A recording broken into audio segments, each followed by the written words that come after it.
الحمد لله رب العالمين والصلاة والسلام على سيد الأنبياء والمرسلين وعلى آله وصحبه اجمعین اما بعد۔ اسلامی مہینے کے 11واں مہینہ ذوالقعدہ کے بارے میں کل کچھ باتیں عرض کی تھی۔ یہ 11واں مہینہ ہے ذوالقعدہ۔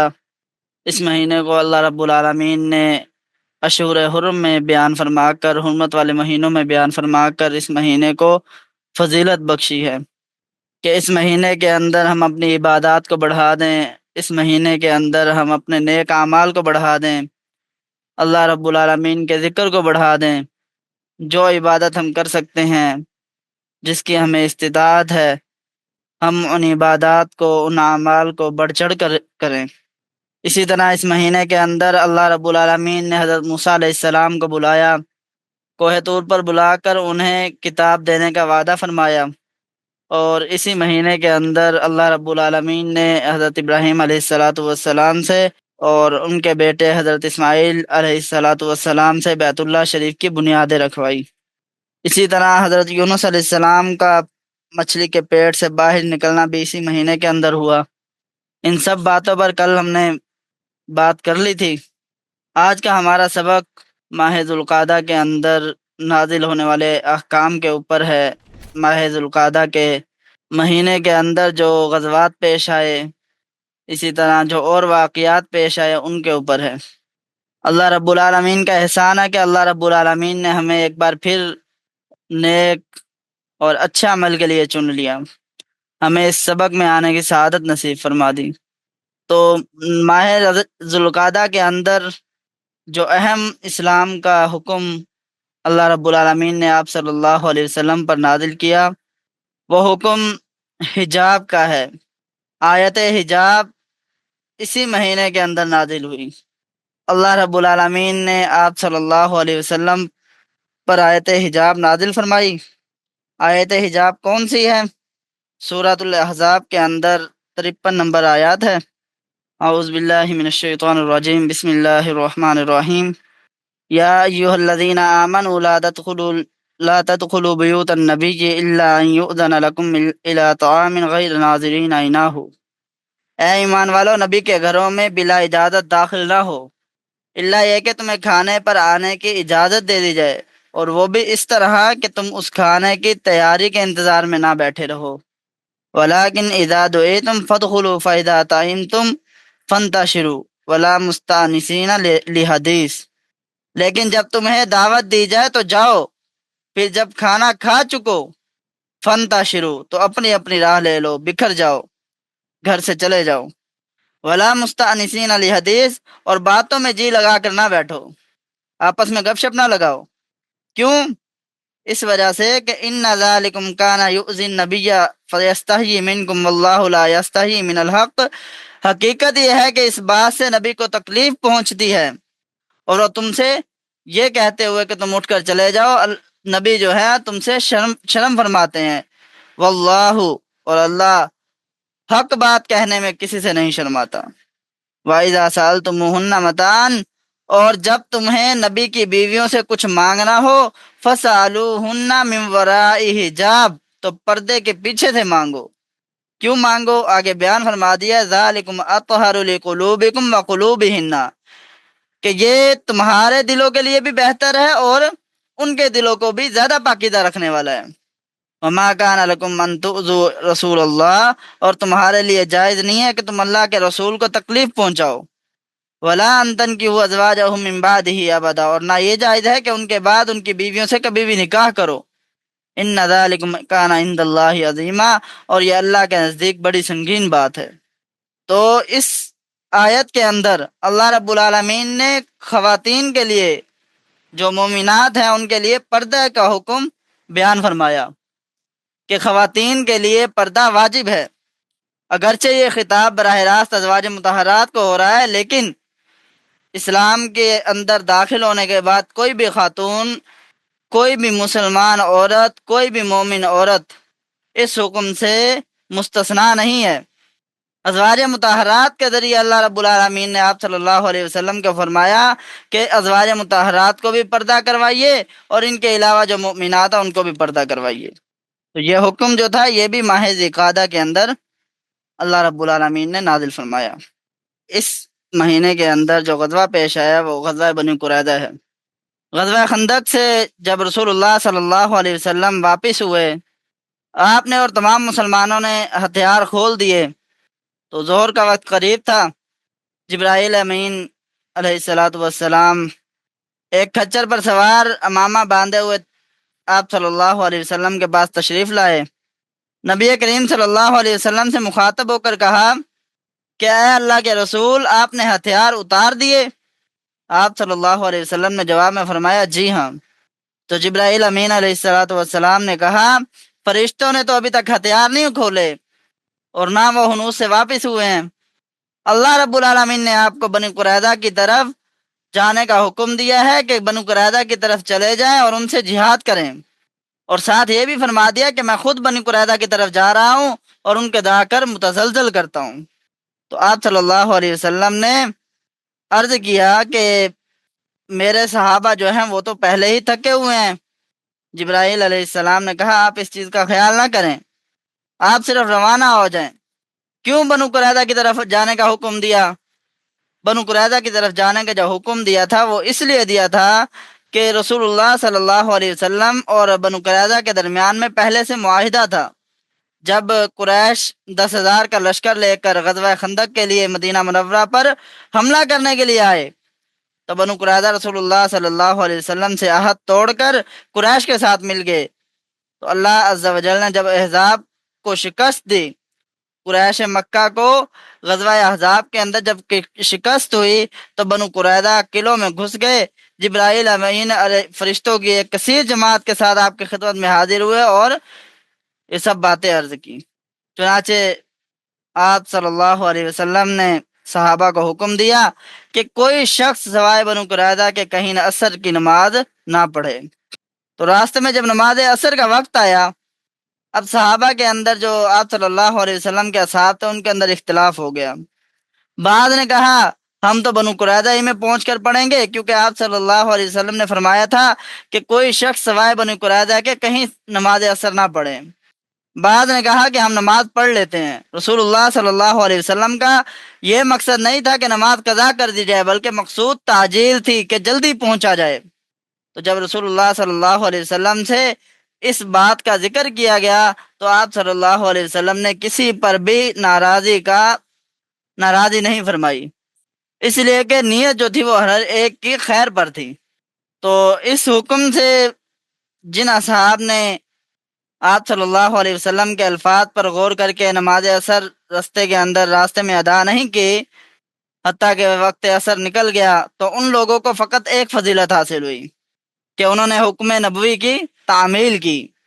اور جن لوگوں نے اجتہاد اور استنباط سے کام لیا اور سمجھا کہ منشاء نبوی یہ نہیں کہ نماز عصر قضا کر دی جائے بلکہ مقصود جلد پہنچنا ہے، اس لیے نماز عصر راستے ہی میں پڑھ لی، ان لوگوں کو اس اجتہاد اور استنباط کی بدولت دو فضیلتیں حاصل ہوئی۔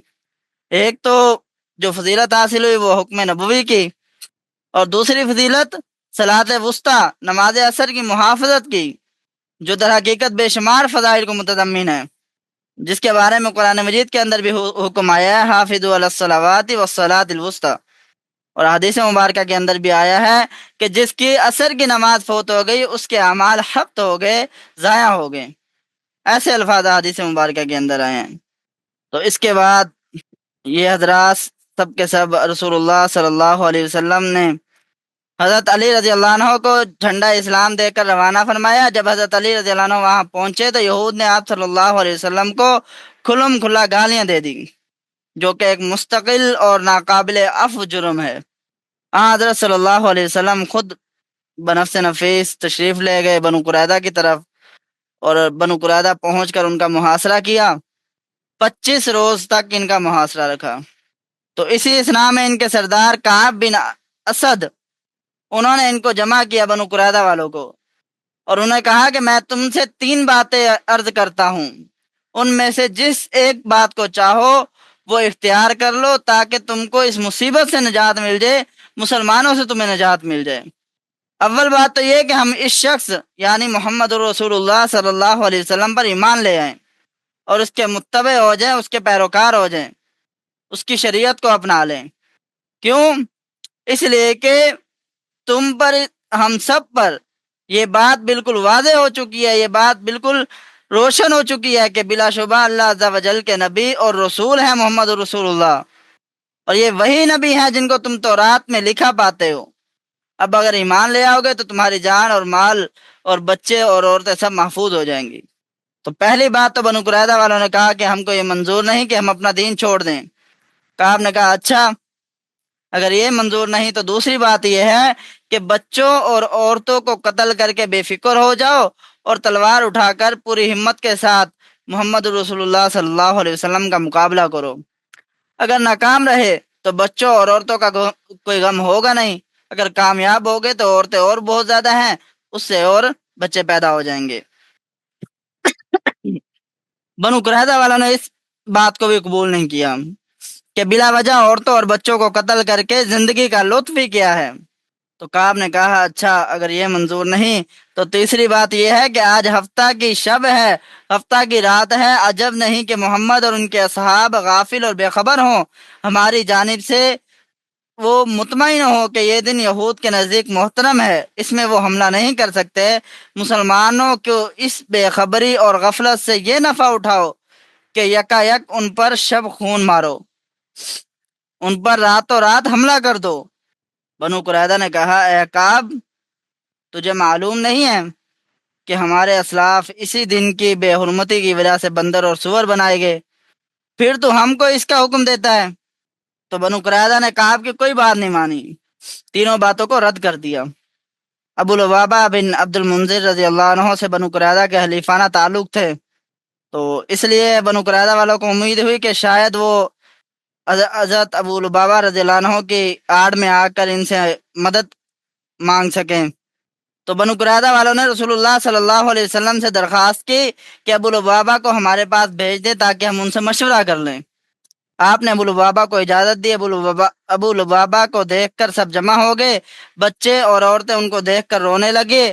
یہ دیکھ کر ابو لبابہ کا دل بھر آیا۔ بنو قریظہ نے جب ان سے یہ دریافت کیا کہ کیا ہم رسول اللہ صلی اللہ علیہ وسلم کے حکم کو منظور کر لیں، آپ کے فیصلے پر راضی ہو جائیں؟ ابو لبابہ نے کہا ہاں بہتر ہے، لیکن حلق کی طرف اشارہ کر کے بتایا کہ ذبح کیے جاؤ گے، رسول اللہ صلی اللہ علیہ وسلم کا ارادہ تمہارے قتل کا ہے۔ تو ابو لبابہ اپنی جگہ سے ابھی ہٹے نہ تھے کہ فوراً متنبع ہو گئے کہ میں نے اللہ عز و جل اور اس کے رسول کے ساتھ خیانت کی، اور سیدھے وہاں سے مسجد نبوی میں پہنچے اور اپنے آپ کو ایک ستون سے باندھ لیا اور قسم کھائی کہ جب تک اللہ عز و جل میری توبہ قبول نہ فرمائے گا اس وقت تک اس جگہ سے نہ ٹلوں گا۔ اللہ تعالیٰ سے یہ عہد کیا کہ بنو قریظہ میں کبھی قدم نہ رکھوں گا، جس شہر میں اللہ اور اس کے رسول کی خیانت کیا اس کو کبھی نہ دیکھوں گا۔ تو رسول اللہ صلی اللہ علیہ وسلم کو جب یہ خبر ہوئی، اس بات کا علم ہوا، تو ارشاد فرمایا کہ اگر ابو لبابہ سیدھا میرے پاس آ جاتا تو میں اس کے لیے استغفار کرتا، لیکن جب وہ ایسا کر گزرے ہیں، انہوں نے اپنے آپ کو ستون سے باندھ لیا ہے، تو میں بھی اس کو اپنے ہاتھ سے نہ کھولوں گا جب تک اللہ عز و جل اس کی توبہ نازل نہ فرمائے۔ تو جب دیکھا بنو قریظہ والوں نے کہ کوئی حل نہیں ہے، مجبور ہو کر انہوں نے آپ صلی اللہ علیہ وسلم کو کہا کہ رسول اللہ صلی اللہ علیہ وسلم جو حکم دیں وہ ہمیں منظور ہے۔ جس طرح خزرج اور بنو نذیر میں حلیفانہ تعلقات تھے، اسی طرح اوس اور بنو قریظہ میں حلیفانہ تعلقات تھے، اس لیے اوس نے رسول اللہ صلی اللہ علیہ وسلم سے درخواست کی کہ خزرج کے التماس پر حضور نے بنو نذیر کے ساتھ جو معاملہ فرمایا اسی طرح کا معاملہ ہماری استدعاء پر بنو قریظہ کے ساتھ فرمائیے۔ آپ نے ارشاد فرمایا کہ تم اس پر راضی نہیں کہ تمہارا فیصلہ تم ہی میں سے ایک شخص کر دے؟ تو بنو قریظہ والوں نے کہا یا رسول اللہ سعد بن معاذ جو فیصلہ کر دیں وہ ہمیں منظور ہے۔ سعد بن معاذ رضی اللہ عنہ جب خندق میں زخمی ہوئے تو رسول اللہ صلی اللہ علیہ وسلم نے ان کے لیے مسجد نبوی میں ایک خیمہ لگوا دیا تھا کہ قریب سے ان کی عیادت کر سکیں۔ ان کے بلانے کے لیے ان کو آدمی بھیجا، حمار پر سوار ہو کر تشریف لائے۔ جب آپ کے قریب پہنچے تو فرمایا قوموا الی سیدکم، اپنے سردار کی تعظیم کے لیے اٹھو۔ تو حضرت سعد کو اتار کر بٹھایا گیا۔ آپ نے ارشاد فرمایا ان لوگوں نے اپنا فیصلہ تیرے سپرد کر دیا ہے۔ سعد نے کہا کہ میں ان کے بارے میں یہ فیصلہ کرتا ہوں کہ ان کے لڑنے والے یعنی جو مرد ہیں ان کو قتل کیا جائے، عورتیں اور بچے اسیر کر کے لونڈی اور غلام بنا لیے جائیں، ان کا تمام مال و اسباب مسلمانوں میں تقسیم کیا جائے۔ آپ نے ارشاد فرمایا بے شک تو نے اللہ کے حکم کے مطابق فیصلہ فرمایا۔ اس کے بعد حضرت سعد نے یہ دعا مانگی کہ اے اللہ تجھ کو خوب معلوم ہے مجھ کو اس سے زیادہ کوئی محبوب نہیں کہ اس قوم سے جہاد کروں جس قوم نے تیرے رسول کو جھٹلایا اور حرم سے ان کو نکال دیا۔ اے اللہ میں گمان کرتا ہوں کہ تو نے ہمارے لیے ہمارے اور ان کے درمیان لڑائی کو ختم کر دیا ہے، پس اگر قریش سے ابھی لڑنا باقی ہے تو مجھ کو زندہ رکھ، تیری راہ میں ان سے جہاد کروں۔ اگر تو نے لڑائی کو ختم کر دیا ہے تو اس زخم کو جاری کر دے، اسی کو میری شہادت کا ذریعہ بنا دے۔ تو دعا کا ختم کرنا تھا، زخم جاری ہو گیا اور اسی میں وفات پا گئی۔ انا للہ و انا الیہ راجعون۔ حضرت جابر فرماتے ہیں کہ میں نے رسول اللہ صلی اللہ علیہ وسلم کو یہ فرماتے ہوئے سنا کہ سعد بن معاذ کی موت سے عرش ہل گیا۔ یہ بخاری شریف کی روایت ہے۔ ایک روایت میں آتا ہے کہ آسمان کے تمام دروازے ان کے لیے کھول دیے گئے اور آسمانوں کے فرشتے ان کی روح کے چڑھنے سے مسرور ہوئے اور 70,000 فرشتے ان کے جنازے میں شریک ہوئے جو اس سے قبل کبھی آسمان سے نازل نہ ہوئے تھے۔ تو بنو قریظہ والوں کے معاملے میں کیا ہوا؟ بنو قریظہ والوں کو گرفتار کر کے مدینہ لے گئے، ایک انصاری عورت کے مکان میں ان کو محبوس رکھا، قید رکھا اور بازار میں ان کے لیے خندق کھدوائے گی۔ تو پھر کیا کرتے؟ اس کے بعد دو دو چار چار کو لے جاتے اس مکان کے اندر سے، ان کو ان کی گردنیں مار کر ان کو قتل کر کے اس خندق میں ڈال دیا جاتا۔ کسی عورت کو قتل نہیں کیا گیا، کسی بچے کو قتل نہیں کیا گیا، بلکہ جو معاہدہ، جو فیصلہ حضرت سعد رضی اللہ عنہ کر گئے اسی فیصلے کو برقرار رکھا گیا، لیکن ایک عورت کو قتل کیا گیا۔ اس کو کیوں قتل کیا گیا؟ اس کا جرم یہ تھا کہ اس نے کوٹھے سے چکی کا پاٹ گرایا تھا جس سے خلاد بن سوید شہید ہو گئے تھے، تو ان کو قصاصاً قتل کیا گیا تھا۔ تو یہ غزوہ جو ہے یہ اسی مہینے کے اندر ذی القعدہ کے اندر واقع ہوا۔ اب اس واقعے کے اندر، اس غزوے کے اندر ایک نقطہ وہ سمجھ لیجئے کہ حضرت ابو لبابہ رضی اللہ عنہ پر ندامت کی کیفیت طاری ہوئی کہ اپنے آپ کو مسجد کے صدون سے باندھ ڈالا اور قسم کھائی کہ جب تک میری توبہ قبول نہ ہو، رسول اللہ صلی اللہ علیہ وسلم خود اپنے دست مبارک سے آ کر نہ کھولیں، اس وقت تک اس ستون سے بندھا رہوں گا اگرچہ میری موت آ جائے۔ تو یہ ایک خاص کیفیت اور خاص حالت تھی جو کبھی کبھی خداوند ذوالجلال کے محبین اور مخلصین پر طاری ہوتی ہے۔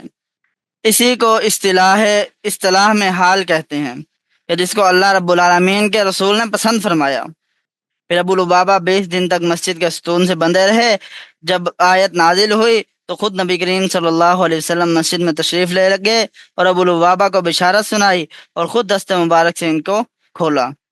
تو اس سے معلوم ہوا کہ جوش محبت میں اس قسم کے احوال اور کیفیات کا طاری ہونا عند اللہ اور عند الرسول مستحسن اور پسندیدہ ہے، اس کا انکار کسی طرح مناسب نہیں۔ ایسی کیفیات اور حالات کا طاری ہونا عقلاً عشق اور محبت کے لوازم میں سے ہے۔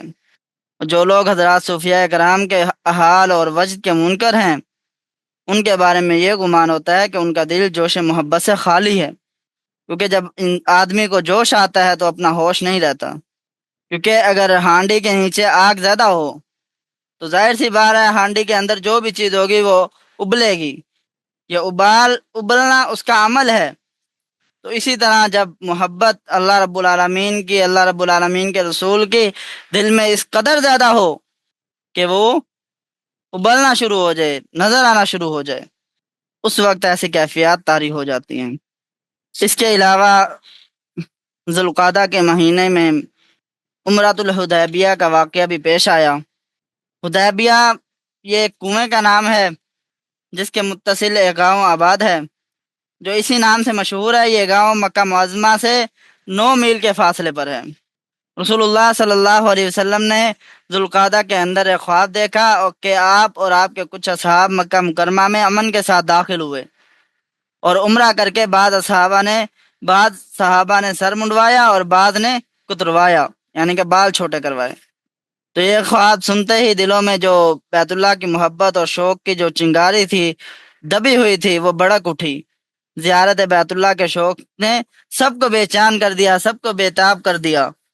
یوم دوشنبہ یکم ذیقعدہ 6 ہجری کو رسول اللہ صلی اللہ علیہ وسلم عمرہ کے ارادے سے مدینہ منورہ سے مکہ معظمہ کے طرف روانہ ہوئے۔ 1500 مہاجرین اور انصار آپ کے ساتھ تھے۔ ذوالحلیفہ پہنچ کر ہدی کو قلادہ ڈالا اور شعار کیا اور عمرے کا احرام باندھا۔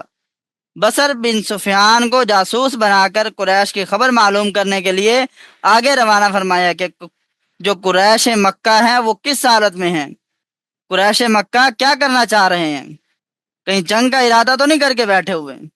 تو چونکہ آپ صلی اللہ علیہ وسلم اور آپ صلی اللہ علیہ وسلم کے جو اصحاب تھے یہ جنگ کا ارادہ لے کر نہیں گئے تھے، اس لیے کسی قسم کا سامان جنگ اور اسی طرح جو اسلحہ جنگ میں استعمال ہوتا ہے وہ لے کر نہیں گئے، صرف اتنے ہتھیار ساتھ رکھے جتنے ایک مسافر کو ضرورت ہوتی تھی، اور وہ بھی اپنے نیام میں تھے۔ تو جب آپ غدیر اشتاط پر پہنچے تو آپ کے جاسوس نے آ کر آپ کو اطلاع دی کہ قریش نے آپ صلی اللہ علیہ وسلم کی خبر پاتے ہی لشکر جمع کیا ہے، آپ کے مقابلے کے لیے تل گئے ہیں، اور یہ عہد کیا ہے کہ مکہ میں داخل نہیں ہونے دیں گے۔ اور یہ بھی معلوم ہوا ہے کہ حضرت خالد بن ولید بطور مقدمۃ الجیش کے 200 سواروں کو لے کر مقام امین میں پہنچ گئے ہیں۔ رسول اللہ صلی اللہ علیہ وسلم نے یہ خبر سنتے ہی وہ راستہ چھوڑ دیا اور دوسرے راستے سے نکل کر مقام حدیبیہ پر پہنچ گئے۔ اس مقام سے جب آپ نے اپنی ناکہ کو مکہ کی طرف موڑنا چاہا تو وہ ناکہ بیٹھ گئی۔ لوگوں نے ناکہ کو اٹھانے کی غرض سے مختلف طریقے آزمائے، لیکن ناکہ کو اٹھانا چاہا، اونٹنی اپنی جگہ سے نہ اٹھی۔ تو رسول اللہ صلی اللہ علیہ وسلم نے فرمایا یہ اس کی عادت نہیں ہے، یہ خود بخود ایسے نہیں بیٹھتی اتنی دیر، لیکن اللہ عز و جل نے اس کو روکا ہے۔ اس کے بعد رسول اللہ صلی اللہ علیہ وسلم نے فرمایا قسم ہے اس ذات پاک کی جس کے قبضے میں میری جان ہے، قریش مجھ سے جب ایسے امر کی درخواست کریں گے کہ جس میں شاعر اللہ کی تعظیم ہوتی ہو میں ضرور اس کو منظور کروں گا۔ یہ کہہ کر اونٹنی کو کوچا دیا، اونٹنی فوراً اٹھ کھڑی ہوئی، وہاں سے ہٹ کر آپ نے حدیبیہ پر آ کر قیام فرمایا۔ گرمی کا موسم تھا، پیاس کی شدت تھی، پانی کی قلت تھی، گڑھے میں جو تھوڑا بہت پانی تھا وہ کھینچ لیا گیا، صحابہ نے پی لیا۔ صحابہ نے آپ صلی اللہ علیہ وسلم سے عرض کیا یا رسول اللہ پانی نہیں آ رہا، تو آپ نے اپنے ترکش سے ایک تیر نکال کر دیا اور فرمایا کہ اس گڑھے میں گاڑ دو اس تیر کو۔ اسی وقت پانی اس قدر جوش مارنے لگا کہ تمام لشکر سیراب ہو گیا، 1500 لوگ جو تھے وہ سیراب ہو گئے۔ حدیبیہ میں قیام کرنے کے بعد آپ نے خراش بن امیہ خزاعی کو ایک اونٹ پر سوار کر کے اہل مکہ کے پاس بھیجا کہ ان کو خبر کر دیں کہ ہم فقط بیت اللہ کی زیارت کے لیے آئے ہیں، جنگ کے لیے نہیں آئے۔ اہل مکہ نے ان کے اونٹ کو ذبح کر ڈالا اور یہ بھی ارادہ کیا کہ جو صحابی آپ صلی اللہ علیہ وسلم نے بھیجے حضرت خراش کو ان کو بھی قتل کر ڈالیں، لیکن جو لوگ تھے وہ آپس میں کفار تھے، وہ آپس میں ہی لڑ پڑے۔ بعض کہہ رہے تھے کہ ان کو جانے دیا جائے، بعض کہہ رہے تھے کہ ان کو قتل کر دیا جائے۔ حضرت خراش اپنی جان بچا کر واپس آئے، رسول اللہ صلی اللہ علیہ وسلم سے تمام واقعہ بیان کیا۔ تو اس کے بعد آپ صلی اللہ علیہ وسلم نے یہ حکم حضرت عثمان کو دیا۔ حضرت عثمان رضی اللہ عنہ قریش کے پاس گئے، کیونکہ ابو سفیان اور رؤسائے مکہ کو حضرت عثمان جانتے تھے۔ تو حضرت عثمان بن عفان اپنے ایک عزیز ابان بن سعید کی پناہ میں مکہ میں داخل ہوئے۔ رسول اللہ صلی اللہ علیہ وسلم نے جو پیغام دیا اس پیغام کو پہنچایا، اور جو مسلمان جو تھے وہ مکہ کے اندر رہتے تھے، کمزور مسلمان تھے جنہوں نے اسلام کو علی الاعلان ظاہر نہیں کیا تھا، ان کو بشارت دی کہ عنقریب مکہ جو ہے فتح کر لیا جائے گا۔ تو حضرت عثمان رضی اللہ عنہ جب مکہ پہنچے تو ان کو بھی روک لیا گیا، اور ادھر آپ صلی اللہ علیہ وسلم کے پاس یہ بات مشہور ہو گئی کہ حضرت عثمان رضی اللہ عنہ کو قتل کر دیا گیا ہے، شہید کر دیا گیا ہے۔ تو اس موقع پر رسول اللہ صلی اللہ علیہ وسلم کو بہت صدمہ ہوا اور فرمایا کہ جب تک میں ان سے بدلہ نہ لے لوں یہاں سے حرکت نہ کروں گا، اور وہیں کیکر کے درخت کے نیچے جس کے سائے میں فروکش تھے بیٹھے ہوئے تھے بیعت لینی شروع کر دی کہ جب تک جان میں جان ہے کافروں سے جہاد و قتال کریں گے، مر جائیں گے مگر بھاگیں گے نہیں۔ تو سب سے پہلے ابو سنان اسدی نے بیعت کی۔ اسی طرح ایک اور صحابی سلمہ بن اقوا نے 3 مرتبہ بیعت کی، ایک مرتبہ شروع میں، ایک مرتبہ درمیان میں اور اخیر میں۔ جب بیعت سے فارغ ہوئے تو بائیں ہاتھ کو دائیں ہاتھ پر آپ صلی اللہ علیہ وسلم نے رکھ کر فرمایا کہ یہ بیعت عثمان کی جانب سے ہے، اور دایاں ہاتھ جو تھا وہ آپ کی طرف سے تھا اور بایاں ہاتھ حضرت عثمان کی جانب سے تھا۔ تو حضرت عثمان اس واقعے کو ذکر کر کے فرمایا کرتے تھے کہ میری جانب سے رسول اللہ صلی اللہ علیہ وسلم کا بایاں ہاتھ میرے دائیں ہاتھ سے کہیں زیادہ بہتر ہے۔ اس بیعت کو بیعت رضوان کہتے ہیں، جس کا اللہ رب العالمین نے سورہ فتح کے اندر ذکر فرمایا۔ تو بعد میں معلوم ہوا کہ حضرت عثمان کے قتل کی خبر جو تھی وہ غلط تھی۔ قریش کو جب اس بیعت کا علم ہوا تو وہ مرعوب ہو گئے، خوف زدہ ہو گئے، اور صلح کے لیے نامہ پیام کا سلسلہ شروع کیا۔ قبیلہ خدا اگرچہ مشرف با اسلام نہ ہوا تھا، لیکن ہمیشہ سے آپ صلی اللہ علیہ وسلم کا حلیف تھا اور رازدار تھا۔ مشرکین مکہ آپ کے خلاف جو سازشیں کرتے اس سے آپ کو مطلع کر دیا کرتا تھا۔ اس قبیلہ کے سردار بدیل بن ورقا قبیلہ خزاعہ کے چند آدمیوں کو اپنے ہمراہ لے کر آپ کی خدمت میں حاضر ہوا اور عرض کیا کہ قریش نے نواحی حدیبہ میں پانی کے بڑے بڑے چشموں پر آپ کے مقابلے کے لیے لشکر عظیم جمع کیا ہے، آپ کو کسی طرح مکہ میں داخل نہ ہونے دیں گے، دودھ والی اونٹیاں بھی ان کے ساتھ ہیں۔ تو یہ بیان کرنے کا مقصد یہ تھا کہ ان کا جو قیام ہے قریش مکہ کا وہ طویل قیام ہے، وہ کھاتے پیتے رہیں گے، مقابلے کے لیے ڈٹے رہیں گے۔ رسول اللہ صلی اللہ علیہ وسلم نے فرمایا کہ ہم کسی سے لڑنے کے لیے نہیں آئے، ہم فقط عمرہ کے لیے آئے ہیں۔ اس مدت میں ایک دوسرے سے کوئی تعارض نہ کریں، مجھ کو اور عرب کو چھوڑ دیں۔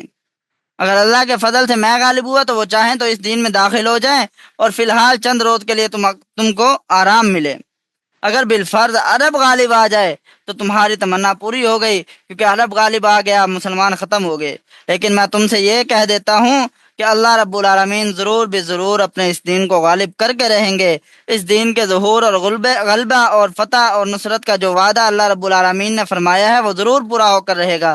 اگر وہ اس بات کو نہ مانے تو قسم ہے اس ذات پاک کی جس کے قبضے میں میری جان ہے، میں ضرور ان سے جہاد و قتال کروں گا یہاں تک کہ میری گردن الگ ہو جائے۔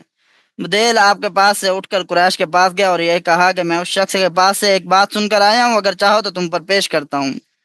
جو احمق اور نادان تھے انہوں نے کہا کہ ہمیں ضرورت نہیں ہے، آپ کوئی بات نہ سنائیں۔ مگر جو ان میں ذی رائے تھے اور سمجھدار تھے انہوں نے کہا جی بیان کر دیجئے۔ بدیل نے کہا کہ تم لوگ جلد باز ہو، محمد صلی اللہ علیہ وسلم لڑائی کے لیے نہیں آئے بلکہ عمرہ کرنے کے لیے آئے ہیں، تم سے صلح کرنا چاہتے ہیں۔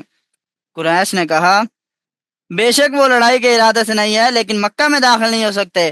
عروہ بن مسعود نے اٹھ کر کہا اے قوم، کیا میں تمہارے لیے بمنزل باپ کے اور تم میرے لیے بمنزل اولاد کے نہیں؟ لوگوں نے کہا بے شک کیوں نہیں۔ عروہ نے کہا اس شخص نے یعنی رسول اللہ صلی اللہ علیہ وسلم نے تمہاری بھلائی اور بہتری کی بات کی ہے، میرے نزدیک اس کو ضرور قبول کر لینا چاہیے۔ مجھ کو اجازت دو میں محمد رسول اللہ صلی اللہ علیہ وسلم سے مل کر اس بارے میں گفتگو کروں۔ لوگوں نے کہا بہتر ہے۔ اب انہوں نے قریش مکہ نے عروہ کو بھیجا نبی کریم صلی اللہ علیہ وسلم کی خدمت میں۔ نبی کریم صلی اللہ علیہ وسلم کی خدمت میں جب حاضر ہوا تو رسول اللہ صلی اللہ علیہ وسلم نے وہی فرمایا جو بدیل سے فرما چکے تھے۔ عروہ نے کہا اے محمد، تم نے سنا بھی ہے کہ کسی نے اپنی قوم کو خود ہلاک اور برباد کیا ہو؟ علاوہ ازیں کہ اگر دوسری صورت پیش آئی یعنی قریش کو غلبہ ہوا تو میں دیکھتا ہوں کہ تم کے مختلف قوموں کے لوگ آپ کے ساتھ ہیں، وہ اس وقت آپ کو چھوڑ کر بھاگ جائیں گے۔ ابو بکر صدیق رضی اللہ عنہ رسول اللہ صلی اللہ علیہ وسلم کے پیچھے بیٹھے ہوئے تھے۔ عروہ کو کہا انہوں نے ہم آپ کو چھوڑ کر بھاگ جائیں گے۔ عروہ نے پوچھا یہ کون شخص ہے؟ لوگوں نے کہا ابو بکر رضی اللہ عنہ ہیں۔ عروہ نے کہا خدا کی قسم اگر مجھ پر احسان نہ ہوتا جس کا میں اب تک بدلہ نہ دے سکا تو ضرور جواب دیتا۔ یہ کہہ کر رسول اللہ صلی اللہ علیہ وسلم سے گفتگو شروع کی۔ جب کوئی بات کرتا تو آپ صلی اللہ علیہ وسلم کی داڑھی کو ہاتھ لگاتا۔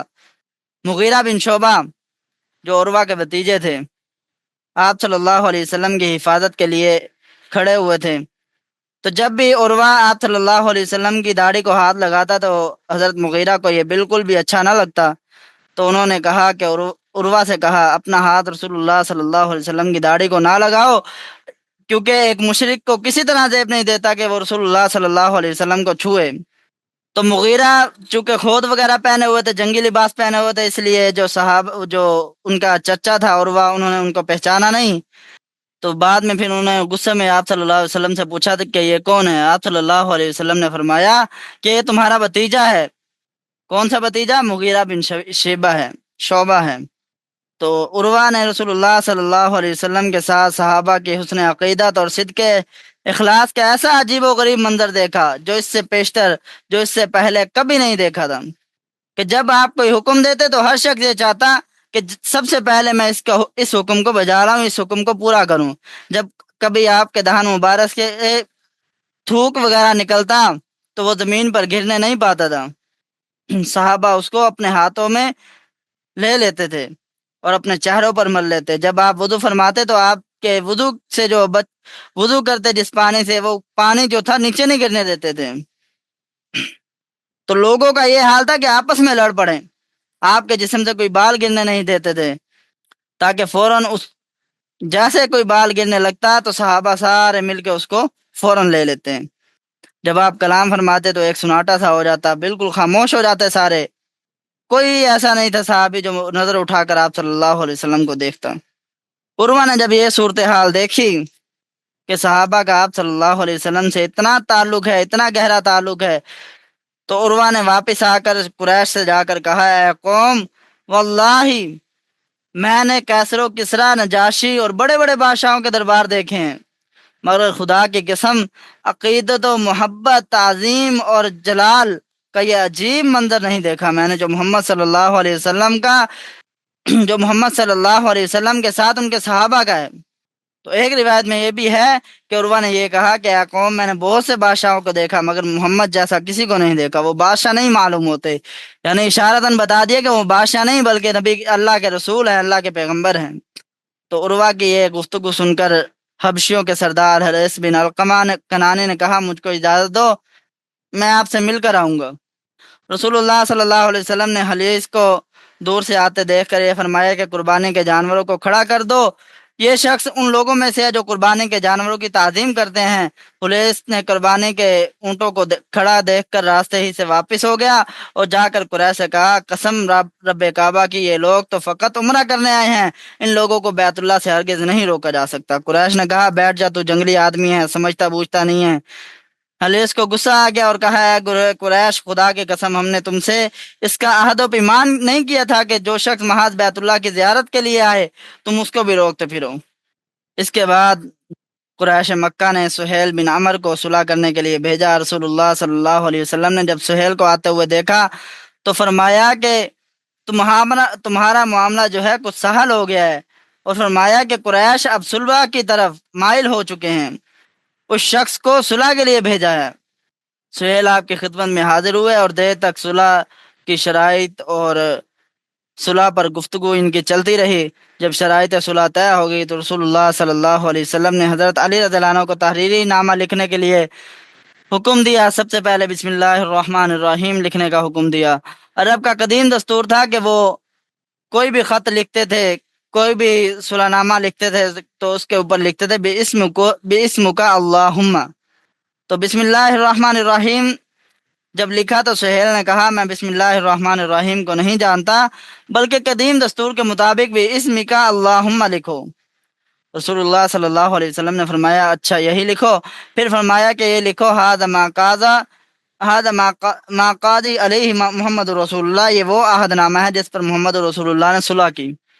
سہیل نے کہا، اگر ہم آپ کو رسول سمجھتے تو پھر نہ آپ کو بیت اللہ سے روکتے نہ آپ سے لڑتے، بجائے محمد رسول اللہ کے محمد بن عبداللہ لکھیے۔ تو آپ نے فرمایا، خدا کی قسم میں اللہ کا رسول ہوں، اگرچہ تم میری تکذیب کرو۔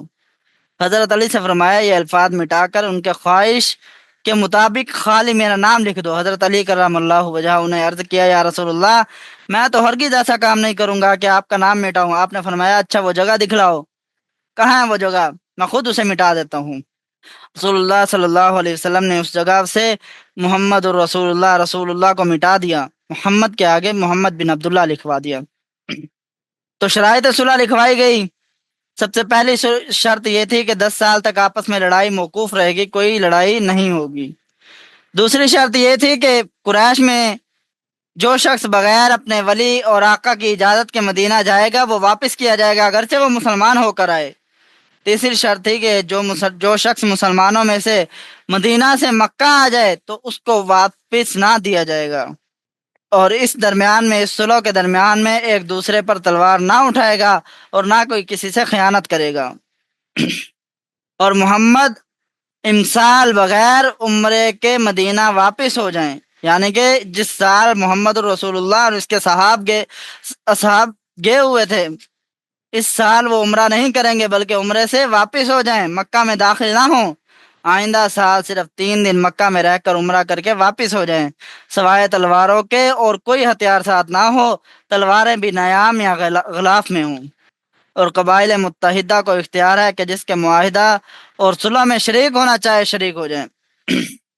چنانچہ بنو خزاعہ آپ کے عہد میں اور بنو بکر قریش کے عہد میں شریک ہو گئے۔ بنو خزاعہ آپ کے حلیف اور ہم عہد ہو گئے، بنو بکر قریش کے حلیف اور ہم عہد ہو گئے۔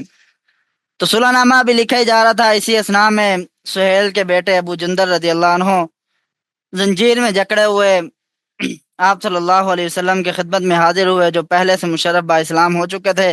کفار مکہ طرح طرح کی ان کو ایذائیں پہنچا رہے تھے۔ سہیل نے کہا یہ پہلا شخص ہے جو عہد نامہ کے مطابق واپس ہونا چاہیے۔ رسول اللہ صلی اللہ علیہ وسلم نے فرمایا کہ ابھی تو صلح نامہ پورا نہیں لکھا گیا، یعنی اس میں لکھنا بھی ہے ابھی باقی ہے اور دستخط ہو جانا بھی باقی ہے، دستخط ہونے کے بعد اس پر عمل شروع ہونا چاہیے۔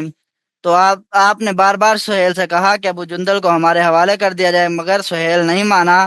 بالآخر آپ نے ابو جندل کو سہیل کے حوالے کر دیا۔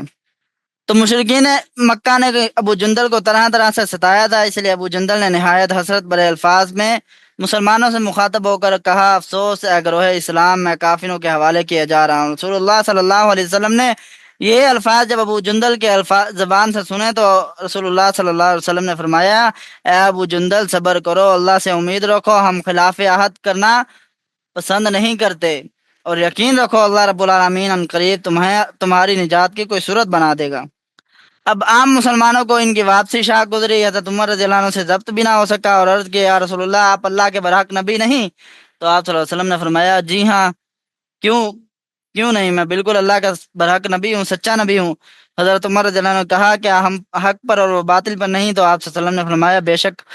حضرت عمر رضی اللہ عنہ نے کہا پھر یہ ذلت کیوں گوارا کریں؟ آپ نے فرمایا میں اللہ کا رسول اور برحق نبی ہوں، اس کے حکم کے خلاف نہیں کر سکتا، وہ میرا معین اور مددگار ہے۔ حضرت عمر نے کہا یا رسول اللہ آپ نے یہ نہیں فرمایا تھا کہ ہم بیت اللہ کا طواف کریں گے؟ آپ نے فرمایا یہ میں نے کب کہا تھا کہ اسی سال طواف کریں گے؟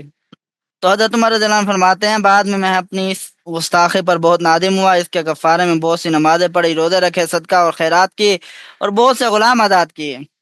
اب صحابہ نے عرض کیا یا رسول اللہ اس شرط پر کیسے صلح کی جائے کہ ہم میں سے جو ان کی طرف چلا جائے اس کو واپس نہ کیا جائے؟ آپ نے ارشاد فرمایا ہاں، جو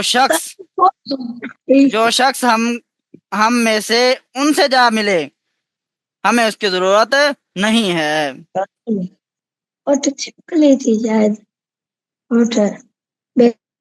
کیوں ضرورت نہیں ہے؟ اس لیے کہ وہ خود جا کر ان سے مل گیا ہے۔ البتہ ان کی طرف سے جو آ جائے گا ان کو ہم واپس کریں گے، کیونکہ معاہدے کے اندر لکھ لیا ہے۔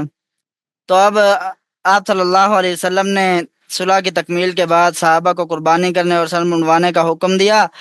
صحابہ کرام ان شرائط سے بہت زیادہ مغموم تھے، غم میں تھے، شکستہ خاطر تھے، دل شکست ہو چکا تھا۔ تو رسول اللہ صلی اللہ علیہ وسلم نے 3 بار حکم دیا مگر ایک شخص بھی نہ اٹھا۔ جب آپ نے یہ دیکھا تو ام سلمہ کے پاس تشریف لے گئے اور بطور شکایت یہ واقعہ بیان فرمایا۔ ام المومنین ام سلمہ رضی اللہ عنہ نے عرض کیا یا رسول اللہ یہ صلح مسلمانوں پر بہت شاق گزری ہے، جس کی وجہ سے افسردہ دل اور شکستہ خاطر ہیں، اس وجہ سے تعمیل ارشاد نہیں کر سکتے۔ آپ کسی سے کچھ نہ فرمائیں، باہر تشریف لے جائیں اور قربانی کر کے سر منڈائیے، خود بخود آپ کی اتباع کریں گے۔ چنانچہ جب آپ صلی اللہ علیہ وسلم نے ایسا کیا، قربانی کر کے سر منڈوا لیا، تو سب کے سب اصحاب جو تھے وہ آپ صلی اللہ علیہ وسلم کے پیچھے چل پڑے، آپ صلی اللہ علیہ وسلم کی اتباع کی۔ 2 ہفتے قیام کرنے کے بعد رسول اللہ صلی اللہ علیہ وسلم حدیبیہ سے واپس ہوئے۔ جب مکہ مکرمہ اور مدینہ منورہ کے درمیان پہنچے تو سورہ فتح نازل ہوئی۔ رسول اللہ صلی اللہ علیہ وسلم نے اپنے اصحاب کو جمع کر کے سورہ فتح مکمل سنائی۔